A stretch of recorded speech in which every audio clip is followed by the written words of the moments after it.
Assalamualaikum warahmatullahi wabarakatuh. Om Swastiastu, Namo Buddhaya, salam kebajikan untuk kita semua. Pancasila lahir dari sebuah proses penggalian yang dalam tentang ajaran norma dan nilai budaya di Nusantara secara ratusan tahun bahkan ribuan tahun lalu. Dengan kata lain, Pancasila adalah sebuah ideologi yang bersumber dari kearifan lokal bangsa Indonesia yang sudah terbukti mampu menyatukan dan menamaikan berbagai kemajemukan di bumi pertiwi. Maka Bung Karno menegaskan, aku percaya bahwa rakyat di seluruh pelosok Nusantara ini berketuhanan yang Maha Esa. Oleh karena itu, hormatilah semua keyakinan di Nusantara ini karena mempunyai ciri dan cara masing-masing dalam berketuhanan yang Maha Esa.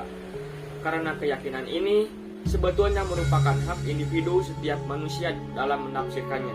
Perpecahan muncul hanya karena perbedaan pandangan terhadap Tuhan yang Maha Esa yang diperuncing oleh ego ataupun kepentingan masing-masing. Tantangan masa kini adalah satu, kata Pancasila mendapat muatan konotasi pendekatan yang berbau indoktrinasi dan chauvinistis.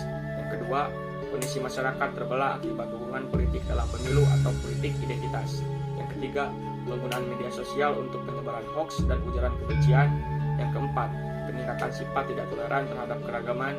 Dan yang kelima, penggunaan kekerasan dalam pemaksaan aturan yang mengabaikan keragaman. Tapi tidak lupa juga ada gaya hidup yang mempengaruhinya, yaitu satu, kapitalisme global, yaitu pada hubungan transaksional berbasis materi, perkembangan tatanan ekonomi dengan kesenjangan. Dan yang kedua, kapitalisasi ruang konsumsi, seperti mal, perumahan, pendidikan berbasis identitas, dan pemisahan kelompok secara paksa. Yang ketiga, globalisasi mengurus identitas kebangsaan dan akar budaya lokal. Yang keempat, sikap skeptis dan krisis kepercayaan kepada negara.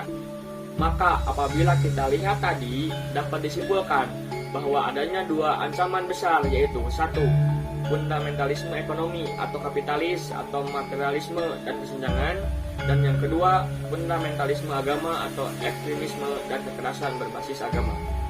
Cara mengatasi itu semua yaitu dengan satu, pendekatan non-sloganistis atau tidak hanya slogan saja. Yang kedua, mendorong generasi muda berpikir kreatif, kritis, komunikatif, dan mengarah ke masa depan. Yang ketiga, mendorong berkembangnya komunitas budaya yang berkesadaran untuk mengembangkan budaya lokal yang terbuka pada keragaman.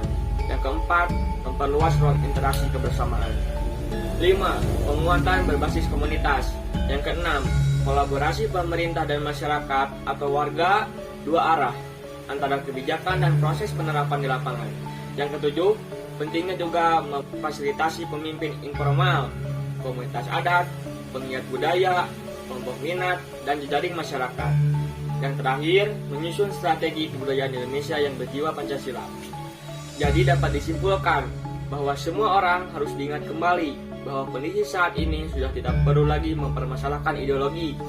Yang sekarang mesti tetap diingat semua orang, yaitu solidaritas kemanusiaan yang sifatnya lintas agama, etnis, ras, kelas ekonomi, dan lainnya sebagai bentuk masa depan dunia. Pengimplementasian nilai Pancasila di era pandemi dengan cara 1. Memahami praktik ritual agama demi kemaslahatan bersama. Yang kedua, gerakan solidaritas kemanusiaan berskala besar. 3. Komunitas bersatu bergerak untuk mengamankan wilayah masing-masing di dalam rangka kerjasama untuk membantu yang terkena dampak ekonomi maupun kesehatan.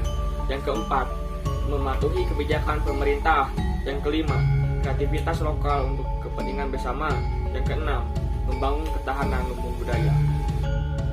Soekarno mampu menyatukan semua suku bangsa, dan beliau pula salah satu tokoh yang menciptakan istilah Indonesia Brotherhood di dalam pidatonya. Istilah-istilah tersebut masih relevan apabila kita melihat ke dalam kondisi bangsa saat ini. Saat penegak keadilan banyak yang diadili, saat aparat hukum banyak yang dihukum, saat petugas keamanan banyak yang diamankan, saat tokoh agama yang sudah tidak agamis, saat tokoh sosial yang sudah tidak sosialis, saat tokoh politik yang sudah pragmatis, dan saat ahli ekonomi yang sudah tidak ekonomis. Maka tinggal satu cara untuk mempertahankan negeri ini dari keruntuhan, yaitu terjalinnya rasa persaudaraan melalui nilai budaya lokal. Karena lahirnya bangsa Indonesia disari dari rasa persaudaraan yang diikat dalam sebuah prinsip pandangan hidup bersama, yaitu Pancasila.